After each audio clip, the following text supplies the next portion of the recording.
안녕하세요. 책 데이트 시간입니다. 오늘 소개해드릴 책은 리치 파머라는 좀 특별한 책입니다. 김철수, 김재후, 고은희, 강진규, 홍선표 지음 한국경제신문에서 나온 책입니다. 이 책은 제가 네이버를 검색을 하다가 알게 된 책인데요. 내용을 잠깐 보다가 호기심이 생겨서 읽게 되었습니다. 한국의 젊은 부자 농부들 리치 파머는요. 황금알을 낳는 거위가 이제는 더 이상 도시가 아니라 농촌에 있음을 잘 보여주고 있는데요. 어떻게 이런 생각을 했지? 또 하나의 다른 세상이 여기에 있구나 하면서 읽었습니다. 그런데 한국 농업의 미래를 먼저 내다본 사람이 있었습니다. 바로 미국 투자의 대가 짐 로저스인데요. 국내 언론사가 연 농업 관련 포럼에서요. 내가 지금 35살이라면 당장 한국에서 농지를 사겠다. 앞으로 주식 중개인은 택시를 몰고 농부는 람보르기니를 타게 될 것이다. 라고 말했다고 합니다. 농업이 기회의 땅이 될 것이라고 보았는데요. 드론이나 로봇 등 첨단 농기계들이 농업 생산성과 농민들의 삶을 바꿔놓을 것이고 무엇보다 경쟁의 정도가 다른 산업에 비해서 크게 낮기 때문에 젊은이들에게는 새로운 기회가 될 수 있다고 진단했습니다.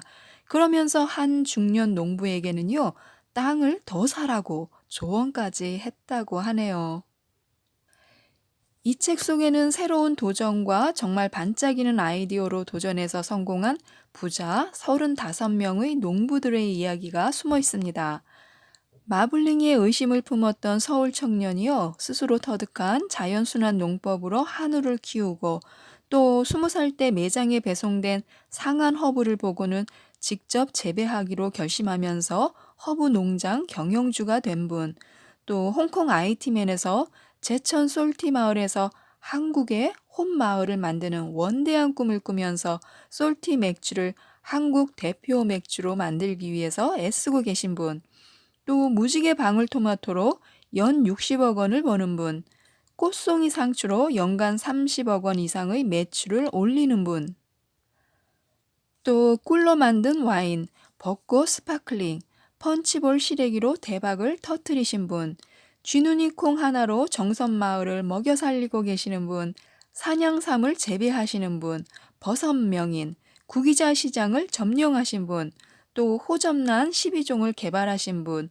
왕진해에서 아토피 치료제를 뽑아내신 분, 비닐하우스 설계 자동차 프로그램을 만든 분, 파란색과 하얀색 장화 원칙으로 상위 1% 돼지 농장을 만든 분 등 생각을 바꿔서 농촌을 기회의 땅으로 바꿔놓으신 분들의 이야기가 굉장히 새롭고 흥미롭습니다.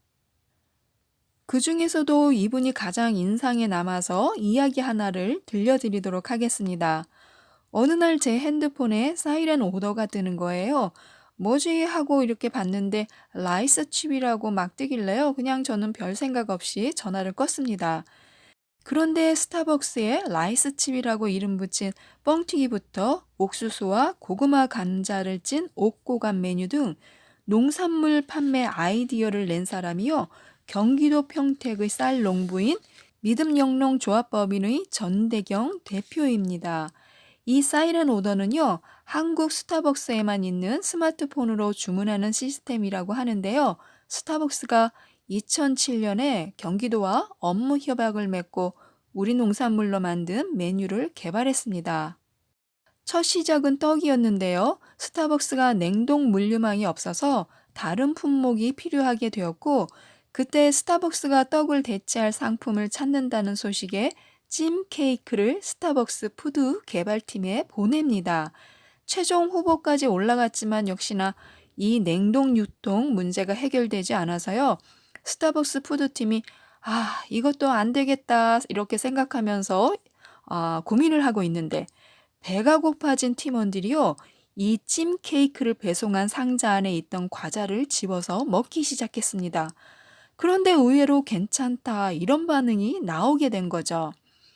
전 대표가 배송 과정에서 찜 케이크의 모양이 흐트러지지 않도록요. 충전재 뽁뽁이 아시죠? 이 뽁뽁이 대신에 이 쌀과자를 넣어서 보냈던 겁니다. 이게 바로 기회가 되었던 거죠. 노력하면 정말 이렇게 엉뚱한 곳에서 실마리가 풀리기도 하는가 봅니다.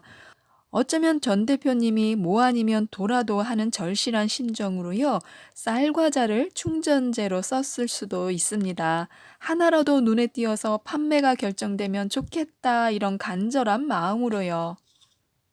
그 이후에 스타벅스가 원하는 스펙에 맞게 쌀과자를 고급화하고요, 라이스칩이라는 이름도 붙여서 우리 농산물로 만든 달콤한 과일잼을 함께 넣어서 납품했다고 합니다. 이런 재미있는 이야기가 들어있는데요. 생산은 농촌에서 이루어지지만 그 판로는 전국의 소비자와 세계의 소비자에게로 향해 있기 때문에요. 무궁무진한 기회가 창출될 수 있다고 느꼈습니다. 인터넷으로 통하는 세상에서 농업은 하나의 기회가 될 수 있는데요. 책을 다 읽고 나서는 농부라는 표현이 어울리지 않다고 생각했습니다. 소가 밭을 갈고 호미로 흙을 파고 땡볕에서 잡초를 뽑고 하는 이미지가 떠오르는데요. 이 책 속의 주인공들은요, 농부가 아니라 한 분 한 분이 비즈니스맨, 비즈니스 우먼의 모습을 갖추고 있어서 사업가라는 표현이 더 어울립니다. 농촌의 영세성에서 벗어나서 IT 정보기술과 마케팅 기법과 혁신적인 아이디어로 기존 농업의 신기술을 접목하거나 또 틈새 시장을 파고들어서 소비자들의 마음을 얻는 데 성공하고 또 투자를 통해서 그 규모를 키움으로써 하나의 사업체를 이뤄내는 모습에서요, 한국 농업의 발전을 읽을 수가 있었습니다. 한번 읽어보시면 이분들이 성공 노하우가 많은 자극이 될 것 같은데요. 부자가 되는 길 중에 새로운 길 하나를 더 추가하는 기회가 되기를 바라면서요. 꼭 읽어보셨으면 좋겠습니다. 이상 책데이트였습니다. 감사합니다.